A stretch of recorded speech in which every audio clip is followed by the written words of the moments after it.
भगवान है या नहीं, अगर है तो कहाँ है? आइए इस सवाल का जवाब ढूंढते हैं। ये सच्ची घटना है जम्मू कश्मीर के कुपवाड़ा सेक्टर की। इंडियन आर्मी के 15 जवान अपने मेजर के नेतृत्व में हिमालय की ऊंचाइयों में बनी आर्मी पोस्ट जा रहे थे। अगले 3 महीनों तक उन्हें ऐसी आर्मी पोस्ट में रहना था। सर्दी का मौसम था और बीच बीच में बर्फ पड़ने की वजह से कड़ाके की ठंड पड़ रही थी। इससे इन बर्फीले रास्तों पर सफर और भी मुश्किल हो गया था। सफर के बीच मेजर के मन में ख्याल आया, काश एक कप चाय मिल जाती तो बड़ी राहत होती। लेकिन वो काश कह के रह गए, क्योंकि यह देर रात का समय था और इतनी ठंड में कौन दुकान खोलेगा।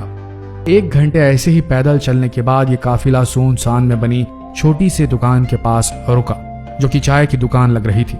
दुकान पर ताला पड़ा हुआ था।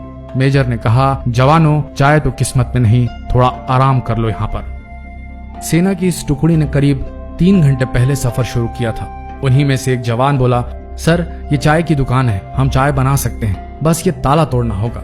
आर्मी मेजर सोच में पड़ गए। ये तरीका तो गलत था, लेकिन ठंड में थके सेना के जवानों को 1 कप से बड़ी सहायता मिलती, ये सोचकर उन्हें हाँ कह दिया।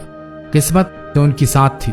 दुकान में चाय बनाने का सब सामान और बिस्कुट के कुछ पैकेट भी थे। फटाफट गर्म चाय बनी। चाय बिस्कुट से तरोताजा होकर आर्मी के जवान आगे बढ़ने को तैयार थे। मेजर ने सोचा, उन्होंने दुकान तोड़ी है और बिना दुकान के मालिक की आज्ञा के चाय बिस्किट लिए हैं, लेकिन हम कोई चोर मंडली नहीं है, हम तो इंडियन आर्मी की सोल्जर हैं। मेजर ने 1000 रुपए पर्स से निकाले और दुकान के काउंटर पर एक डिब्बे से दबा कर रख दिए, ताकि चाय वाले को सुबह आने पर आसानी से मिल जाए। मेजर अब इस दुख से आजाद हुए कि उन्होंने गलत किया। उन्होंने दुकान के दरवाजे बंद कर आगे बढ़ने का आदेश दिया। 3 महीने का समय बीता। आर्मी की इस टुकड़ी ने बड़ी जिम्मेदारी और सजगता से आर्मी पोस्ट पर ड्यूटी निभाई। सबसे अच्छी बात यह थी कि इस दौरान हुई कई झड़पों के बावजूद सभी सही सलामत थे। अब समय आ गया था कि अगली टीम उनकी जगह लेने आए। वो दिन भी आ गया। उस टुकड़ी ने आगमी टुकड़ी को जिम्मेदारी सौंपी और वापसी को निकल पड़े। संयोग से वो फिर से उसी दुकान पर रुके। इस बार दिन का समय था, दुकान खुली थी और चाय वाला मौजूद था। चाय वाला एक बूढ़ा व्यक्ति था। इतने सारे ग्राहकों को एक साथ देखकर वो बहुत खुश हुआ। सभी को उसने चाय बनाकर पिलाई और नाश्ता दिया। मेजर चाय वाले से बात करने लगा, मतलब वो कह रहा था, कब से ऐसे सुनसान जगह पर दुकान चला रहे हैं आप? बूढ़ा अपने अनुभव और कई कहानी को बताने लगा।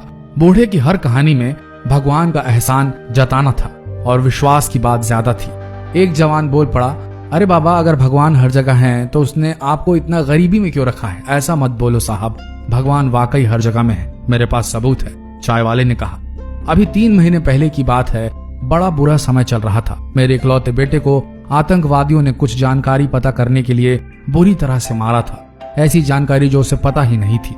मुझे दुकान बंद करके लड़के को अस्पताल में भर्ती करना पड़ा। दुकान कई दिन तक बंद रही और उधर दवाइयों, इलाज के खर्चे के लिए मेरे पास पैसे खत्म हो गए थे। आतंकवादी के डर से लोग भी मुझे उधार देने से बच रहे थे। मैं बड़ा निराश हो गया था और कोई उम्मीद भी नहीं थी।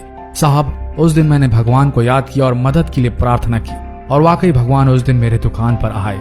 अगले दिन सुबह जब मैं दुकान पर लौटा तो क्या दिखता हूँ कि दुकान का ताला टूटा पड़ा है। मेरी तो सांसें ही रुक गई। लगा कि सब खत्म हो गया, जो थोड़ा बहुत था वो भी चला गया। तभी मेरी नजर काउंटर पर पड़े डिब्बे पर पड़ी, जिसके नीचे 1000 रुपए रखे थे। आप अंदाजा नहीं लगा सकते उस दिन मेरे लिए उन रुपयों की क्या कीमत थी। भगवान होते हैं साहब, बिल्कुल होते हैं। चाय वाले की आंखों में गहरे विश्वास की चमक थी। सभी जवानों की आंखें मेजर की आंखों से मिली।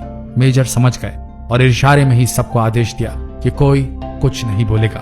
मेजर साहब उठे, चाय का पैसा दिया और बूढ़े से हाथ मिलाकर बोले, सही कहते हो बाबा, वाकई भगवान होते हैं। और हाँ, चाय के लिए शुक्रिया, आपकी चाय बहुत अच्छी थी।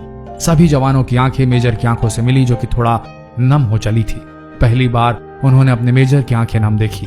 सेना के जवानों के लिए उस रात वो दुकान भगवान की कृपा बनी और अगली सुबह बूढ़े चाय वाले के लिए मेजर साहब खुद भगवान का रूप बने। आपके साथ भी कभी ऐसा जरूर हुआ होगा दोस्तों। आपको भगवान की बहुत जरूरत आन पड़ी होगी और आपके लिए भगवान किसी न किसी रूप में आए होंगे। भगवान हर जगह हैं और ये भी सच है कि कई बार आप ही किसी के लिए भगवान का रूप बन सकते हैं। अगर आप कभी भी किसी भी मौके पे कैसे भी मदद कर सकते हैं तो जरूर करें। आपको अंदाजा भी नहीं होगा कि कभी कभी आपकी छोटी सी मदद किसी के लिए खुशियों का समंदर बन सकती है। ऐसी कहानियों को सब तक पहुंचाना चाहिए ताकि कोई भी इंसान अपने आप को अकेला महसूस ना करे और भगवान पे विश्वास और गहरा सके। ऐसे ही बेहतरीन वीडियोस के लिए जुड़े रहे हमारे पेज के साथ। धन्यवाद।